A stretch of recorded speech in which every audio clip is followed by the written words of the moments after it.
한 10주에 걸쳐서 10계명을 한 주씩 다 이제 마치고 드디어 이제 10계명 이후의 이야기로 이제 진행이 됩니다.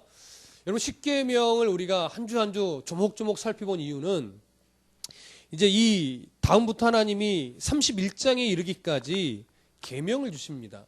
계명들. 근데 그 계명들의 기초가 뭐냐면 10계명에서 말하고 있는 그 중심이 하나의 원리가 돼서 그것으로 인해서 각자 세부, 이스라엘 문화 안에, 당시 문화 안에서 그들이 살아가는 삶 속에서의 어떤 재판을 위한 규범들을, 계명들을 주시는 거예요. 그 근본 밑 바탕이 뭐냐? 10계명 안에 있는 겁니다. 그리고 특별히 10계명은 공의와 사랑이라는 두 가지의 어떤 줄기가 10계명 안에 담겨 있어요. 하나님의 공의와 사랑이. 그래서 이스라엘 백성들에게 주어진 계명은 10계명을 근거로 해서 하나님의 공의와 사랑이라는 이 두 줄기가 이스라엘 백성들의 삶 속에 적용될 수 있도록 이제 구체적인 계명이 주어진 거예요. 그러니까 10계명을 빼고 그리고 사랑과 공의라는 하나님의 그 아주 중요한 그 진리를 빼고서는 나머지 21장부터 31장에 이르는 여러 가지의 계명들을 바르게 이해할 수 없는 겁니다. 그래서 오늘 10계명이 그래서 중요한 거고요. 10계명을 끝나고 나서 주어지는 지금부터의 말씀이 굉장히 중요합니다. 그래서 오늘 말씀 그리고 다음 주부터는 21장으로 들어가서 이제 본격적으로 각 세부적인 계명으로 들어가는데 이 계명을 굉장히 집요하게 보지는 않을 거예요. 그러면 좀 지루해질 수 있어서 좀 덩어리로 보기는 할 건데 그래도 그 안에 10계명의 원리들을 담고 그것에 대한 이해가 있어야 더 바르게 이해할 수 있기 때문에 굉장히 중요합니다. 그러니까 여러분 10계명에 드렸던 말씀들을 시간이 되실 때마다 한 번씩 이렇게 좀 되새겨 보시면 나머지 이 21장 이후의 내용들을 진행하는 데 더 많이 도움이 될 겁니다. 오늘 본문에 보시면 10계명이 끝나는 그 시점에서 18절에 이렇게 되어 있습니다. 함께 읽어보겠습니다. 18절 시작.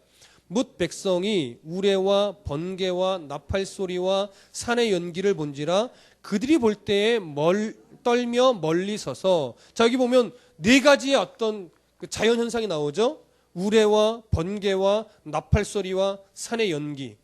근데 이 네 가지 현상들은요, 우리가 오전에 그 예수님이 부활하실 때 큰 지진이 일어났던 것처럼 이 네 가지 현상은 단순한 자연 현상이 아니라 신이 임재할 때 나타나는 현상들을 표현하는 단어들이에요. 신의 임재. 그러니까 일반적인 자연 현상과는 확연하게 구분이 되는 그런 현상들입니다. 그래서 이스라엘 백성들이 그 현상 앞에서 어떻게 해요? 두려워 떨죠. 근데 이 현상이 지금 요때 일어난 거냐? 아닙니다. 앞에 19장 16절 한번 보세요. 19장 16절. 출애굽기 함께 읽어봅니다. 시작. 셋째 날 아침에 우레와 번개와 빽빽한 구름이 산 위에 있고 나팔 소리가 매우 크게 들리니 진중에 있는 모든 백성이 다 떨더라. 자, 언제부터 있었죠? 이미 백성들이 시내산 가까이, 그렇죠? 예수님 가까이 간 것까지는 아니지만 시내산에 하나님이 말씀하신 어느 위치까지는 올라왔을 때 이미 그때부터 이런 자연현상들이 일어나고 있었고 이스라엘 백성들은 그 현상으로 인해 이미 좀 떨고 있었어요. 그리고 그 떨리는 가운데 뭐예요? 하나님의 음성이 10계명을 선포하는 음성이 들려왔던 것이죠. 그래서 이스라엘 백성들이 하나님의 10계명을 전하는 하나님의 음성까지 다 들었는지는 정확하게 알 수는 없습니다. 근데 그 부분은 조금 후에 제가 좀 이따가 바로 다룰 거고요. 어쨌든 그 자연 현상 10계명이 전해지는 동안 일어나는 이 네 가지의 현상들이 계속 있었던 거예요.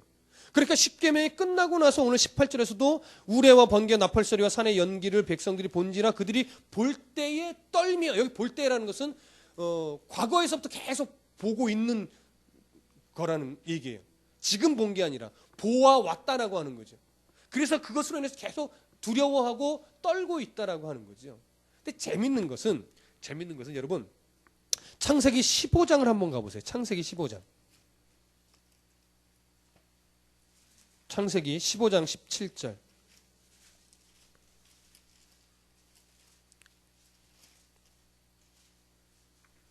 창세기 15장 17절. 18절 두 절 읽죠. 17절 18절. 찾으셨으면 함께 읽어보겠습니다. 시작. 해가 져서 어두울 때에 연기나는 화로가 보이며 타는 횃불이 쪼갠 고기 사이로 지나더라. 그날에 여호와께서 아브람과 더불어 언약을 세워 이르시되 내가 이 땅을 애굽 강에서부터 큰 강 유브라데까지 네 자손에게 주리니. 자, 하나님이 아브라함에게 다시금 언약을 확고하게 세워주시는 장면이에요. 그렇죠? 그래서 쪼갠 고기 사이로 뭐가 지나가요? 타는 횃불이 지나가지요. 연기도 있어요. 그렇죠? 근데 여기서 사용된 연기, 그리고 여기서 사용된 쪼갠 고기, 타는 횃불, 이게 뭐냐면 오늘 출애굽기 20장에 사용된 그 연기가 동일한 단어이고 번개라는 단어가 뭐와 같냐면 여기 타는 횃불과 똑같은 단어입니다.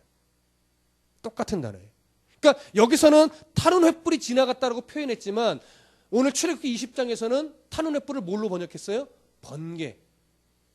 그러니까 결국 이때도 거의 번개 같은 불빛이 지나간 거예요. 그러니까 이렇게 표현이 됐을 뿐이에요. 그럼 생각해 보세요. 오늘 출애굽기 20장에서 이스라엘 백성들이 시내산 가까이 와서 십계명이 전해지는 동안 울려 퍼졌던 가득했던 연기와 그때 반짝이던 그 번개가 어느 때에도 있었던 거라는 거예요. 아브라함의 언약 때에도 있었던 거라는 거예요. 그렇다면 왜 또 동일한 단어를 표현했어요? 이게 일반적인 단어도 아니고 신의 현현과 관련돼서 사용하던 표현들인데 왜 동일한 표현을 쓸까요? 지금 이스라엘 백성들 앞에서 하나님이 주시는 이 계명들은 하나님의 임재로 말미암아 주어진 것이며 그 임재로 말미암아 주어진 이 계명은 무엇을 위한 거냐? 선조들과의 그 약속을 지금도 하나님이 이루어 가시기 위해서, 그 약속을 하나님 스스로가 이루어 가시기 위해서 주는 뭐와 같다? 계명이다라고 하는 거예요.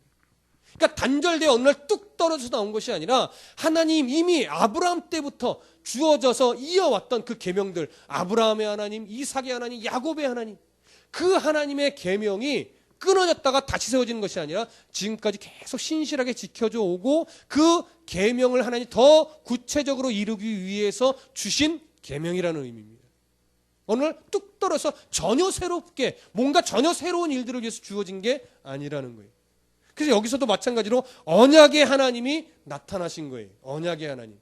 그러니까 이스라엘 백성들이 그 산에서 연기와 우레와 번개 이런 것들을 경험하면서 두려워 떨지만 떠는 가운데 뭘 봐야 돼요?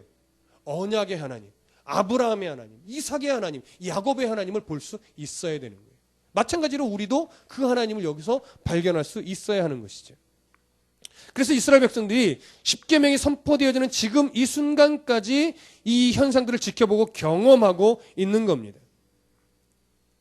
그래서 이 경험 속에서 이스라엘 백성들, 이 계명이 사람의 지혜에서 나온 것이 아니라 하늘에서부터 하나님에게로부터 주어진 것이구나 라는 걸 이제 정확하게 경험하고 인식하게 됐죠. 인식했으면 이제 뭐 해야 되는 거예요? 잘 지켜야 되겠구나라고 하는 결심과 각오가 당연히 일어나야 되는 겁니다. 다른 시각으로 보면 내가 이 계명을 소홀하게 지키면 징계를 받겠구나 이런 생각까지도 일어나야 하는 게 당연한 겁니다. 자, 그러면 우리가 좀 전에 제가 그 질문을 드렸었죠. 이스라엘 백성들이 그러면 우레와 번개와 연기와 뭐 이런 것 자연 현상들을 보면서 두려워하고 있었는데, 그러면 이스라엘 백성들이 모세에게 주셨던 그 십계명의 음성들, 하나님의 음성을 이스라엘 백성이 들었을까요, 못 들었을까요? 음성은 못 들었을까요? 현상만 바라보고. 자, 19절을 한번 보십시오. 19절. 오늘 본문 19절. 함께 읽어보겠습니다. 시작. 모세에게 이르되 당신이 우리에게 말씀하소서 우리가 들으리이다. 하나님이 우리에게 말씀하시지 말게 하소서 우리가 죽을까 하나이다. 그리고 22절도 함께 읽어보겠습니다. 시작. 여호와께서 모세에게 이르시되 너는 이스라엘 자손에게 이같이 이르라. 내가 하늘로부터 너희에게 말하는 것을 너희 스스로 보았으니. 자, 이스라엘 백성이 하나님의 그 십계명을 주시는 음성을 들었을까요, 못 들었을까요? 예. 단정 짓기는 좀 어렵습니다. 어떤 학자들은 이 표현은 단순하게 음성을 들었다는 것이 아니라 그 기이한 현상들, 자연 현상들을 본 것이다라고 말하기도 합니다. 그러나 저는 조금 그런 견해들을 이렇게 종합해 볼 때 저는 그렇지 않은 것 같습니다. 이스라엘 백성들도 십계명이 전해질 때 일어났던 그 큰 하나님 임재와 관련된 자연현상들을 보고 두려워하고 있었으며 그 안에서 울려 퍼진 하나님의 음성을 이스라엘 백성이 저는 들었을 것 같습니다. 그렇기 때문에 오늘 19절에서 하나님이 우리에게 말씀하시지 말게 하소서, 모세가 받아서 우리에게 전달하게 해 주소서, 이런 표현을 하고 있는 것으로 보여집니다. 저는 그런 것 같습니다.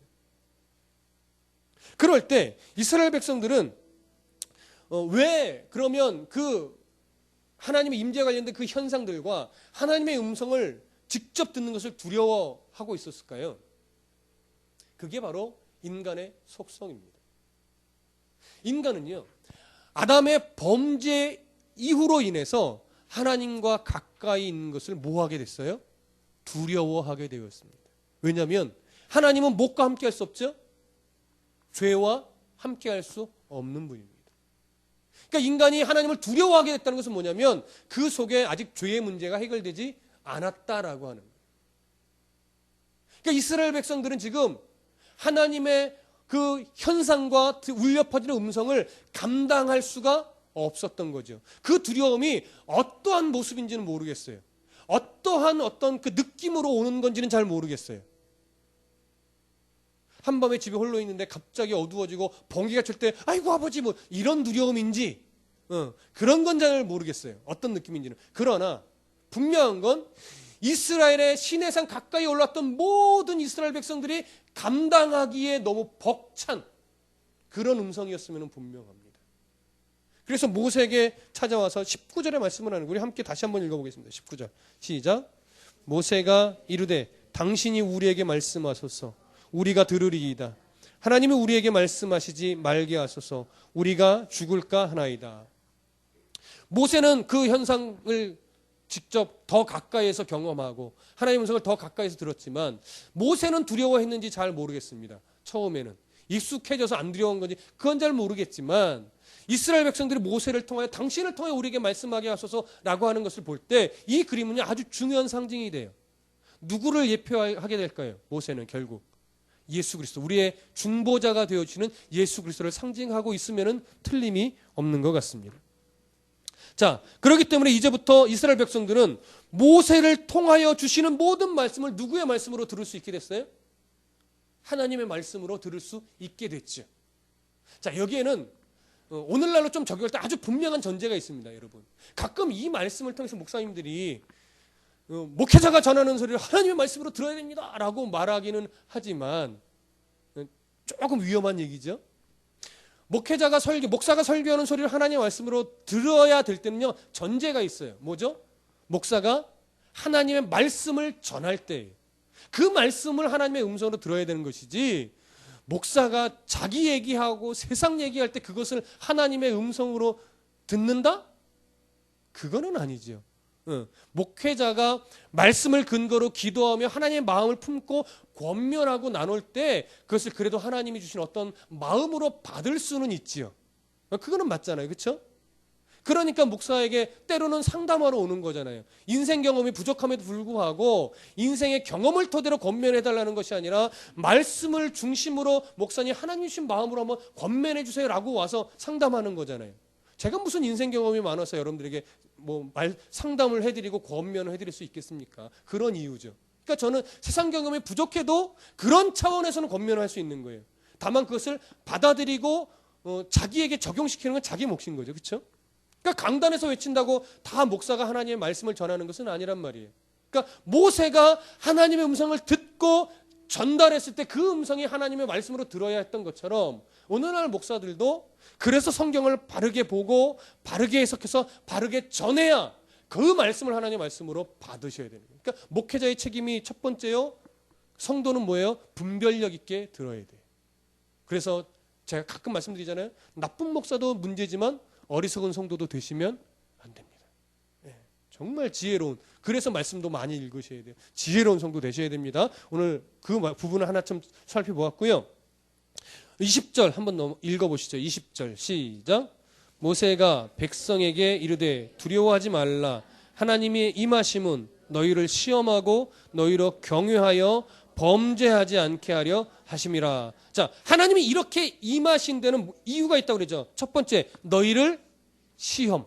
자, 이 시험은 넘어뜨리기 위한 시험일까요? 아니에요. 분명히 말씀드리죠. 사단이 주는 시험은 넘어지게 만들고 죄짓게 만드는 시험이지만 하나님이 주는 시험은 우리를 더 단단하게 만들고 우리의 신앙을 더 견고하게 하고 우리를 더 하나님께로 가까이 가게 만드는 시험이에요. 그래서 너희로 뭐하게 해요? 경외. 오전에 말씀드렸죠. 경외란 게 뭐예요? 하나님을 두려워할 줄 아는 마음이라고요. 하나님의 말씀이 절대적인 진리인 것을 알게 하는 말씀이라고요. 그것을 내가 거절하고 그것을 내가 받아들이지 않을 때 하나님을 무서워할 수 있는 그런 마음. 그래서 여러분 이태희 목사가 늘 하나님을 두려워할 줄 아는 목사로 끝까지 가게 해달라고 기도해 주셔야 됩니다. 제가 하나님을 두려워하지 않게 될 때 교회는 큰일을 합니다. 그렇죠? 여러분들도 물론 마찬가지지만 그래서 하나님을 경외한다는 것. 이게 굉장히 신앙의 기초예요. 그리고 범죄하지 않게 한다는 것. 범죄라는 게 뭐예요? 하나님을 두려워하게 됨으로 말미암아 하나님의 뜻을 거스르지 않게 되는 것. 그것이 범죄하지 않는 거죠. 하나님의 뜻을 중심으로 내가 삶을 살아나가는 애씀이 있는 것. 그러니까 하나님을 두려워할 줄 알 때 가능한 거예요. 이것을 위해서 그런 현상들과 현상 속에서 말씀을 주신 거예요. 이스라엘 백성들이 거기서 우리가 하나님 말씀을 두려워해야 되겠구나.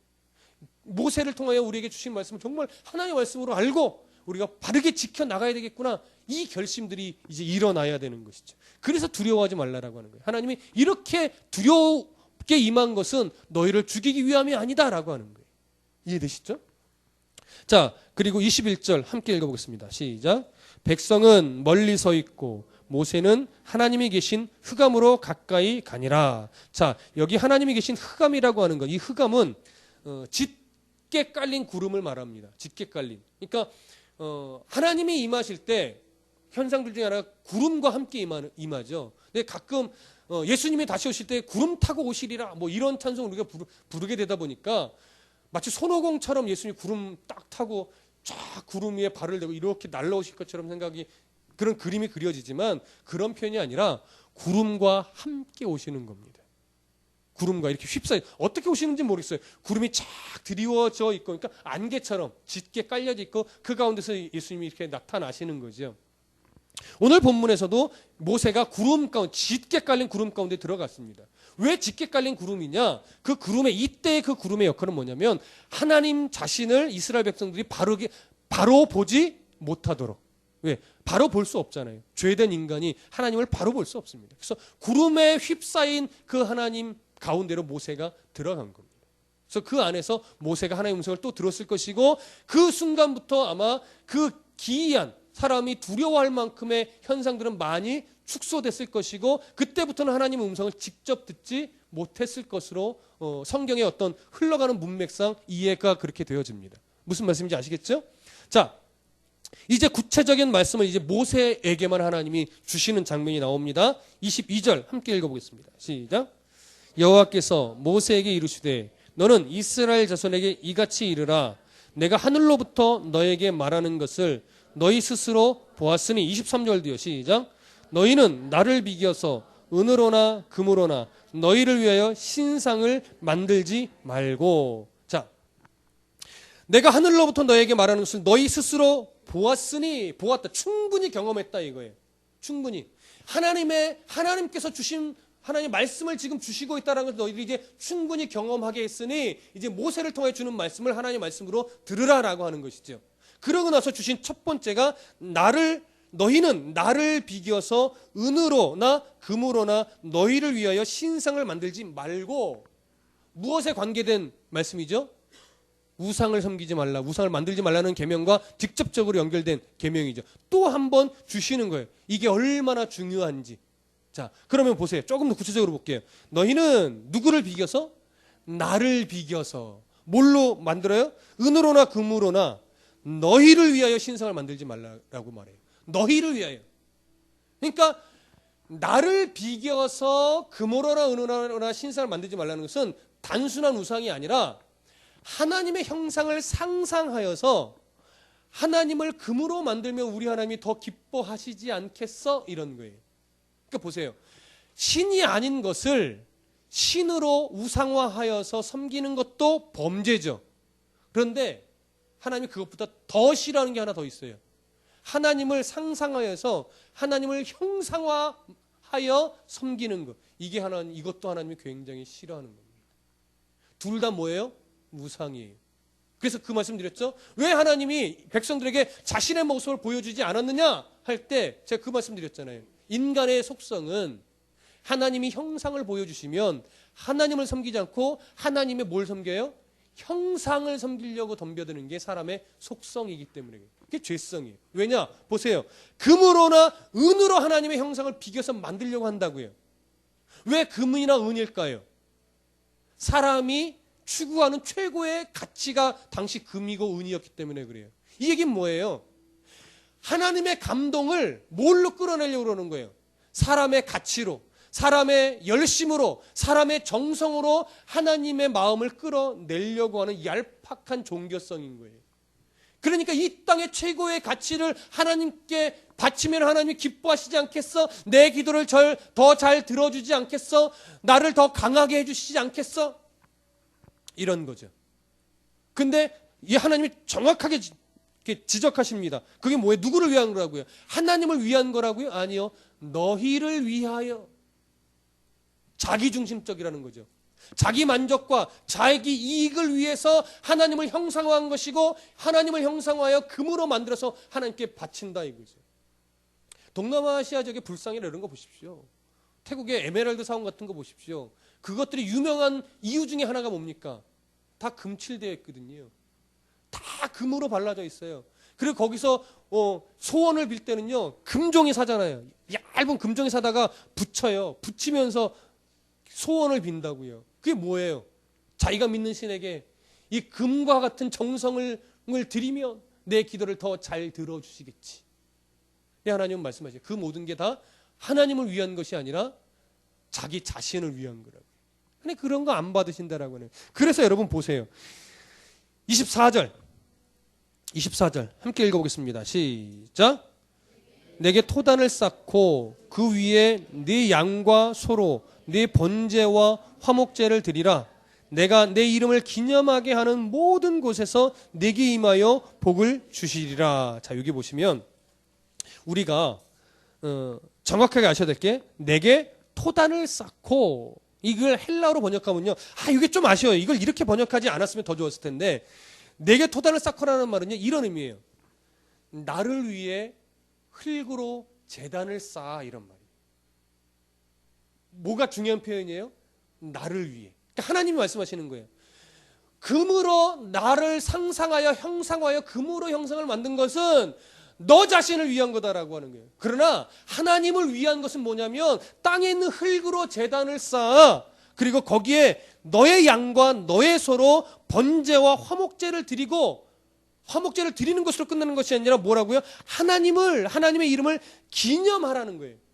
그러면 거기에 내가 임재하여서 내가 너에게 복을 주겠다라고 하는 거예요. 그럼 여러분 왜 흙으로 제단을 쌓으라는 걸까요? 당시 흙이 가지고 있는 이미지는 뭐예요? 그냥 흔한 거예요. 흔한 거. 가장 흔한 거. 그런데 하나님이 왜 가장 흔한 것으로 하라고 해요? 네 열심으로 하나님 앞에 나오려고 하지 말라는 거죠.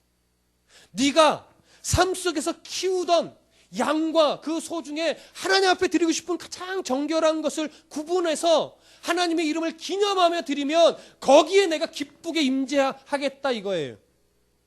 돈으로 처발라서 나를 만나려고 하지 말라라고 하는 거죠. 죄송합니다. 좀 격한 표현을 써서. 세상이 그래서 그럽니다. 돈을 처발라서 나에게 예배하려고 덤벼들지 말고 그냥 네 일상에 하나님을 향한 자세 흔적을 가지고 나와서 하나님의 이름을 기념하며 기도하고 예배하면 그 예배를 내가 더 기뻐하고 그 가운데 임재하여서 내가 원하는 복을 너에게 하늘에 속한 신령한 복을 내가 너에게 주겠다라고 하는 거죠. 여러분 이 소수의 무리가 모인 이 예배가 저는 그래서 소중합니다. 예. 좀 안타까우실 거예요. 조금 더 우리 교회가 성장했으면. 그 안타까움 고맙습니다. 기도해 주십시오. 그러나 하나님의 이름을 기념하며 그냥 내가 살아가는 그 흔적 가운데 내가 그리스도인답게 살아간 흔적을 가지고 나와서 하나님의 이름을 기념하고 있는 이 예배가 저는 참 소중합니다. 이게 나중에 커진다고 희석되고 이게 약해질까 봐 좀 두렵습니다. 여러분 그거 놓치시면 안 됩니다. 그거 놓치고 금으로 처발라봤자, 물질로 처발라봤자, 세련된 대리석으로 교회 처발라봤자 하나님을 향한 이 자세가 없으면 하나님이 안 받으십니다. 교회 세련되지 않아도 됩니다. 교회 대리석이 아니라 그냥 콘크리트 바닥이어도 상관없습니다. 천막이면 어떻겠습니까? 내 삶이 드려지고 하나님의 이름을 기념하는 그 자리에 내가 임하여 내가 복을 주겠다고 하나님이 여기서 이렇게 정확하게 말씀하고 계시는데, 중요한 건 우리의 예배, 여러분들의 예배하는 그 자세가 바로 이 마음이 있는가? 말씀을 전하는 저에게 이 마음이 있는가? 이게 제일 소중합니다. 그래서 여러분 절대 이 24절 말씀 잊지 않으셨으면 좋겠습니다. 지금 생각해 보니까 2014년도 말씀에 이걸 넣었으면 좋았을 텐데 그게 안 넣은 게 좀 아쉽네요. 이런 말씀이 들어가야 되는데 저도 가끔 이렇게 반성을 하게 됩니다. 그래 이런 말씀들을 찾아서 내가 말씀 카드를 만들었어야 되는데 이런 것들. 여러분 이게 너무 중요합니다. 나를 위하여 흙으로 제단을 쌓아 너의 집에서 키우던 양과 소로 번제와 화목제를 드리고 나의 이름을 기념해라. 그러면 내가 그 가운데 임하여서 내가 너에게 복을 주겠다. 여러분 이거만큼 위로가 되는 말씀이 어디 있습니까? 그렇죠? 여러분 삶의 흔적 가지고 그냥 나와서 예배하십시오. 하나님 주신 물질 가운데 즐겁게 일부 구별해서 그냥 즐겁게 드리세요. 단돈 1,000원이면 어떻습니까? 감사함으로 드려진 그 예물을 하나님 기뻐 받으시는데 그러면 충분하죠. 설레입니다. 제가 이 말씀을 전하면서 설레입니다. 우리의 예배가 이렇구나. 우리 예배가 지금 이렇게 달려가고 있구나. 그게 기쁩니다. 자, 정확하게 23절과 24절은 정확하게 구별이 됩니다. 너를 위하여 금으로 은으로 신상 만들지 말아라. 나를 위하여서는 흙으로 토단을 쌓아, 흙으로 제단을 쌓아 만들어라. 그렇죠? 자, 또 보시죠. 25절, 26절 함께 읽어보겠습니다. 시작. 네가 내게 돌로 제단을 쌓거든 다듬은 돌로 쌓지 말라. 네가 정으로 그것을 쪼면 부정하게 함이니라. 너는 층계로 내 제단에 오르지 말라. 내 하체가 그 위에서 드러날까 함이라. 자, 마지막 구절입니다. 절 보십시오. 흙으로 제단을 쌓으라고 하시면서 만약에 너희들이 돌로 제단을 쌓고 싶거든 이라는 거예요. 돌로 제단을 쌓고 싶거든 정으로 쪼지 말고 그냥 그 모양 그대로 쌓아서 제단을 쌓으라는 거예요. 왜냐하면 돌로 쪼으면 부정하게 된대요. 자, 그러면 왜 하나님이 이 말씀을 줄까? 왜 돌을 정으로 쪼으면, 말하자면 다듬으면 왜 부정하게 될까요? 그게 진짜 부정한 돌이 되는 것이 아니라 이것은요, 당시 이방인들이 우상을 숭배할 때의 문화 때문에 그렇습니다. 이방인들은 자기가 섬기는 우상을 섬길 때 어떠한 개념을 갖고 하냐면 돌을 다듬어요. 최대한 아름답게 다듬어서 최대한 정교하고 높게 쌓아 올려요. 그래야 크고 화려하고 아름답고 장엄하게 쌓아야 자기 신이 감동한다고 여겨요.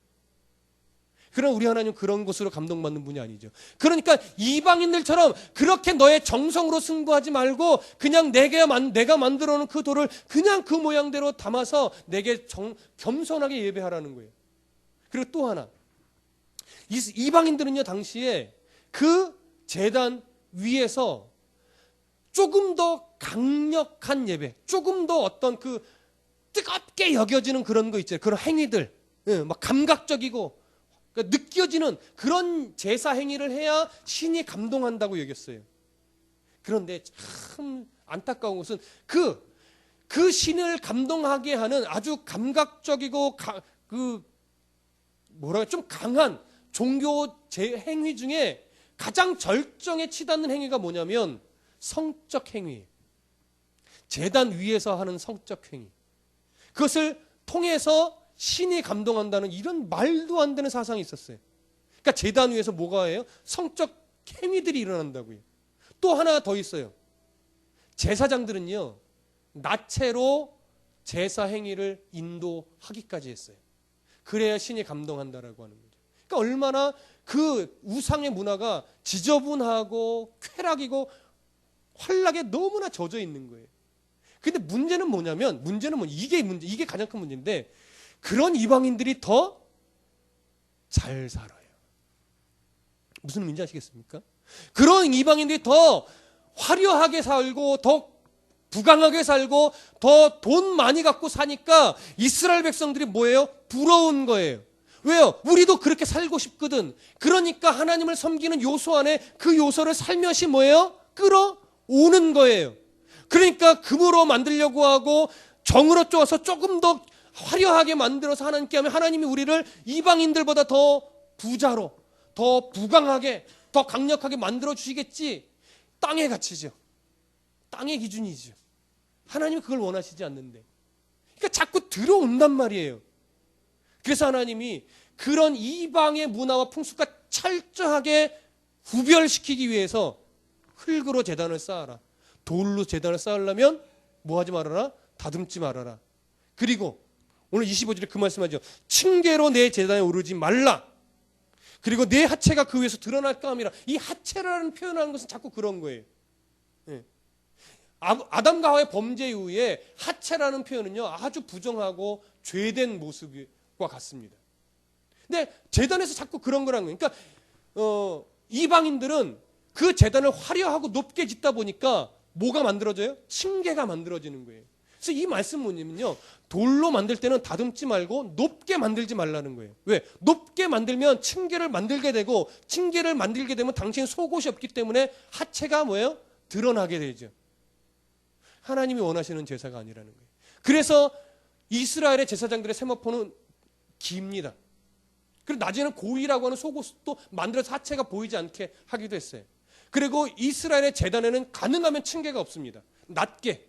그래서 이렇게 층계가 아니라 비스듬히해서 고기를 그리고 이렇게 옆에 가로막을 세워요. 그래서 제사장의 하체가 가능하면 보이지 않도록, 그리고 높게 하지 않죠. 이유는 바로 이방인들의 그런 잘못된 사상에서 분리시키기 위해서, 그리고 인간의 정성으로 승부하지 않게 하기 위해서, 그리고 하나님 앞에 겸손히 나아가게 하기 위해서, 그리고 흙으로 제단을 쌓든지 아니면 낮게 다듬지 않은 돌로 쌓든지 그렇게 하나님 아버지 앞에 드리라는 겁니다. 여러분, 오늘 드리고 싶은 말씀의 의중은 다 파악이 되셨으리라 생각을 합니다. 하나님께서 우리는 땅의 가치를 버리고 순전한 하나님의 가치로 예배하는 성도가 되어야 합니다. 그 싸움을 잘 싸워가셔야 됩니다. 그래서 하나님께서 싫어하실 만한 내적이고 외적인 요소를 최대한 제하고 미신적인 요소도 잘라버리고 그렇게 하나님 앞에 나아가야 하나님 기뻐 받으시는 예배가 되는 겁니다. 그래서 하나님 앞에 예배하러 올 때는요, 성도들의 옷차림도 굉장히 중요합니다. 옛날 어르신들이 왜 여성도들, 특히 젊은 여청년들에게 짧은 치마, 짧은 반팔옷, 몸매가 이렇게 라인이 드러나는 옷들 그렇게 입고 오지 말아라, 왜 그러겠습니까? 나는 괜찮을지 몰라도 남자들이 안 그렇습니다. 시선이 갑니다. 목사는 안 가요? 가죠. 그러니까 나를 방해하고 싶걸랑 야하게 입고 오십시오. 무슨 말씀인지 아시겠지? 옷차림, 그래서 옷차림. 왜? 하나님 앞에 모든 성도들이 하나님에게만 집중할 수 있도록 옷차림 매무새부터. 그래서 중요한 겁니다. 그게. 이걸 모르는 젊은 청년들은 요즘 같은 시대에 고리타분한 얘기하지 말라고 하는데 그건 자기를 위한 거예요. 너를 위하여 금으로 만들지 말라고 하는 그것과 별반 다를 게 없는 거예요. 여러분, 예배는요, 하나님 앞에 예배할 수 있는데 내가 도움이 되는가? 나의 옷차림, 나의 말투, 나의 자세, 이게 다 하나님 앞에서 모두가 예배하는데 도움이 되는가? 이거 생각하셔야 돼요. 그래서 보세요. 성경에 방언을 할 때도 어떻게 하라고요? 방해되지 않도록. 방언이 잘못된 것이 아니에요. 그리고 큰 소리로 부르짖어 기도하는 게 틀린 게 아니지만 혹시나 함께 예배하는 자들에게, 함께 기도하는 자들에게 혹여나 방해가 된다면 뭐 할 수 있어야 돼요? 절제할 수 있어야 돼요. 근데 이런 균형이 없으니까 이놈의 교회는 큰 소리로 기도도 못한다고, 답답해서 이 교회 못 다니겠다고 이렇게 말하시는 분들도 가끔 있거든요. 무슨 의미인지는 알고 무슨 마음인지 압니다. 그러나 그것 때문에 교회를 못 나가겠어 이렇게 말하는 사람은요, 신앙이 지금 편협되어 있는 거예요. 건강하지 못한 거예요.